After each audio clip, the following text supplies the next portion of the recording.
हम demand part 2 की बात करेंगे। डिमांड पार्ट 1 में हमने बात की थी कि डिमांड क्या होती है, डिमांड शेड्यूल क्या होता है, डिमांड कर्व क्या होता है और कौन-कौन से डिफरेंट डिटरमिनेंट्स हैं जो डिमांड को निर्धारित करते हैं। डिमांड पार्ट 2 में हम बात करने वाले हैं एक्सटेंशन और contraction of demand as well as increase and decrease in demand. Extension of demand किसे कहते हैं? जैसे ही किसी चीज़ का प्राइस चेंज होता है, उस वस्तु की क्वांटिटी डिमांडेड चेंज हो जाती है।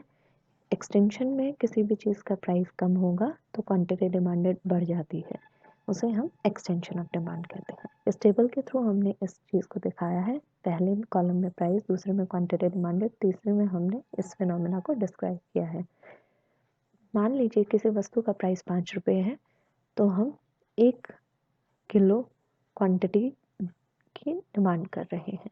यदि उसका प्राइस 5 रुपये से घटकर 1 रुपये हो जाता है तो क्वांटिटी डिमांडेड 1 किलो से बढ़कर 5 किलो हो जाती है। तो जैसे ही कीमत गिरेगी किसी वस्तु की, वैसे ही उस वस्तु की डिमांड बढ़ जाती है। इसे हम एक्सटेंशन ऑफ डिमांड कहते हैं। इसी चीज़ को हम डायग्राम में रिप्रेजेंट कर सकते हैं। एक्स एक्सिस पर हमने क्वांटिटी ली है, वाई एक्सिस पर प्राइस लिया है। पहले जब प्राइस वस्तु का 5 रुपये था तो हम 1 यूनिट क्वांटिटी की डिमांड कर रहे थे और फिर हमारी जब प्राइस घटकर 1 रुपये हो जाता है तो हमारे द्वारा क्वांटिटी डिमांडेड 5 यूनिट्स हो जाती है। तो जहाँ पर प्राइस और क्वांटिटी इंटरसेक्ट कर रहे हैं वहाँ पर हमको ए पॉइंट और बी पॉइंट मिलते हैं। ए और बी पॉइंट को ज्वाइन करने से हमें डाउनवर्ड स्लोपिंग डिमांड कर्व मिलता है। इस डाउनवर्ड स्लोपिंग डिमांड कर्व पर हम पॉइंट ए से बी की तरफ जा रहे हैं, जो एक्सटेंशन ऑफ डिमांड को दिखाता है, क्योंकि प्राइस 5 से घटकर 1 हो गया है और क्वांटिटी डिमांडेड 1 से बढ़कर 5 यूनिट्स हो गई है। इसके ठीक ऑपोजिट है कॉन्ट्रैक्शन ऑफ डिमांड। जैसे ही किसी चीज़ का प्राइस बढ़ जाएगा वैसे ही उसकी क्वांटिटी डिमांडेड कम हो जाती है। इसको हम कॉन्ट्रैक्शन ऑफ डिमांड कहते हैं। मान लीजिए किसी चीज़ का प्राइस 1 रुपये था तो हम 5 किलो क्वांटिटी की डिमांड कर रहे थे और यदि उसी चीज़ का प्राइस बढ़कर 5 रुपये हो गया तो हमारी क्वांटिटी डिमांडेड घटकर 1 किलो हो जाती है। तो राइज इन प्राइस यानी 1 to 5, इसके कारण क्या होगा कि डिमांड 5 से घटकर 1 किलो रह जाती है। ये कॉन्ट्रैक्शन ऑफ डिमांड कहलाता है। इस कॉन्ट्रैक्शन ऑफ डिमांड को डायग्राम में रिप्रेजेंट करने के लिए हमने एक्स एक्सिस पर दोबारा से क्वांटिटी, वाई एक्सिस पर प्राइस लिया है और हम देख सकते हैं कि जब हमारी वैल्यू प्राइस की 1 रुपये थी तो हम 5 यूनिट की डिमांड कर रहे थे और यदि हमारे प्राइस बढ़ जाता है, 5 रुपये हो जाता है, तो हमारी क्वांटिटी डिमांडेड घटकर 1 यूनिट रह जाती है। तो हम बिंदु बी से ए की तरफ मूव कर रहे हैं।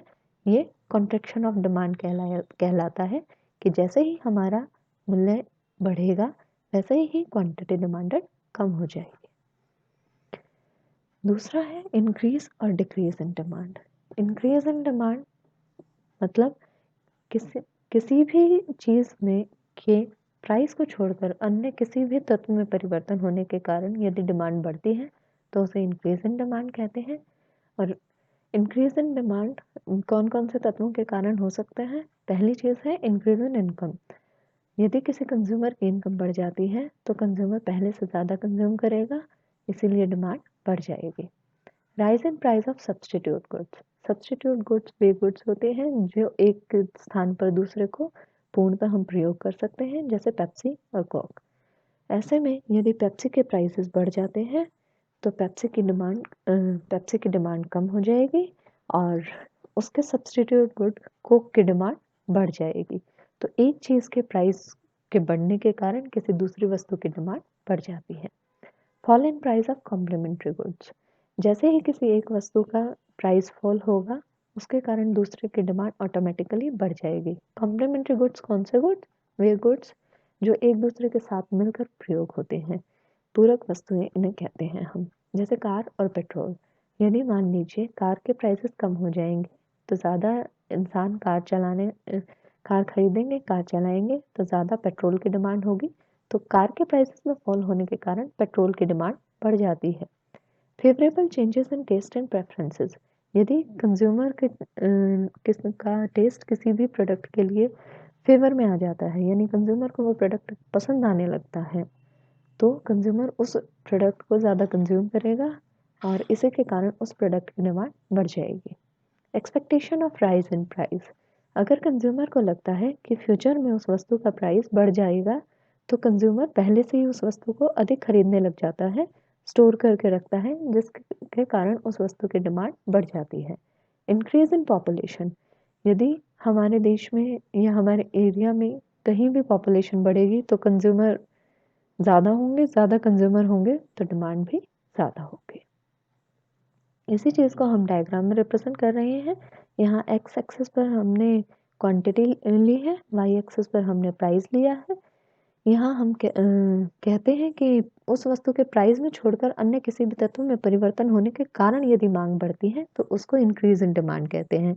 इसीलिए हमने डायग्राम में देखा कि प्राइस सेम रहता है, पहले उसी प्राइस पर कंज्यूमर क्यू नॉट क्वांटिटी की डिमांड कर रहा था।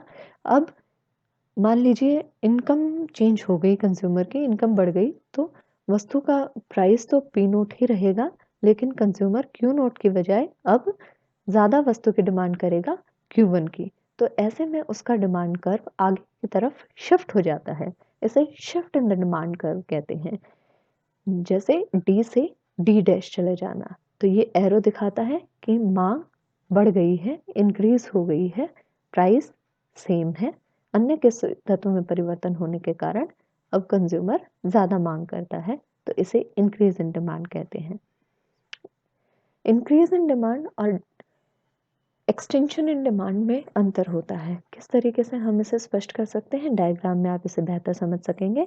एक्स एक्सिस पर आपने क्वांटिटी ली है, वाई एक्सिस पर फिर से प्राइस लिया है। पहले मान लीजिए हम पी प्राइस था और पी प्राइस पर हम क्यू क्वांटिटी कंज्यूम कर रहे थे। यदि प्राइस गिरकर पी वन हो जाता है तो हम क्यू वन क्वांटिटी कंज्यूम करते हैं, यानी कि उस वस्तु का प्राइस पी से घटकर पी वन हो गया, इसके कारण हमने क्यू से बढ़ाकर क्यू वन क्वांटिटी की डिमांड की है। किसी वस्तु के प्राइस में कमी होने से, प्राइस गिरने से हमने उसकी डिमांड को बढ़ा दिया है। हम उस डिमांड कर्व पर ए बिंदु से बी बिंदु की तरफ आ रहे हैं, इसको हम एक्सटेंशन ऑफ डिमांड कहते हैं, ए बी को। अब दूसरा फिनोमिना क्या है कि उस वस्तु का प्राइस तो सेम रहेगा लेकिन उसकी डिमांड बढ़ जाएगी, यानी कि पी पर मान लीजिए हम पहले क्यू वस्तु की डिमांड कर रहे थे, अब हम पी प्राइस पर ही क्यू वन वस्तु की डिमांड कर रहे हैं। तो ऐसे में प्राइस सेम है पर अन्य किसी तत्व में परिवर्तन के कारण हम क्यू से अब मांग बढ़ाकर हमने क्यू वन कर दी है। तो ऐसे में हम ए बिंदु से सी बिंदु की तरफ शिफ्ट होते हैं और हमारा डिमांड कर्व डी से डी वन हो जाता है। इसको हम इंक्रीज इन डिमांड कहेंगे, ए टू सी जो डिनोट कर रहा है। डिक्रीज इन डिमांड की decrease in demand different different reason से हो सकती है। पहली चीज़ है डिक्रीज इन इनकम। यदि कंज्यूमर की इनकम डिक्रीज कर जाती है तो उसकी डिमांड कम हो जाती है। Fall in price of substitute पर पेप्सी और कोक का एग्जांपल लेते हैं। पेप्सी का प्राइस यदि कम हो जाता है तो कोक की डिमांड कम हो जाएगी, क्योंकि पेप्सी सस्ती है, कोक पीने वाले भी पेप्सी पीने लगेंगे। Rise in price of complementary goods, car और पेट्रोल का एग्जाम्पल लेते हैं। यदि कार के प्राइस गिर जाएंगे, कार के प्राइस बढ़ जाएंगे तो कार की डिमांड कम हो जाएगी और उसी के कारण पेट्रोल की डिमांड भी कम हो जाती है।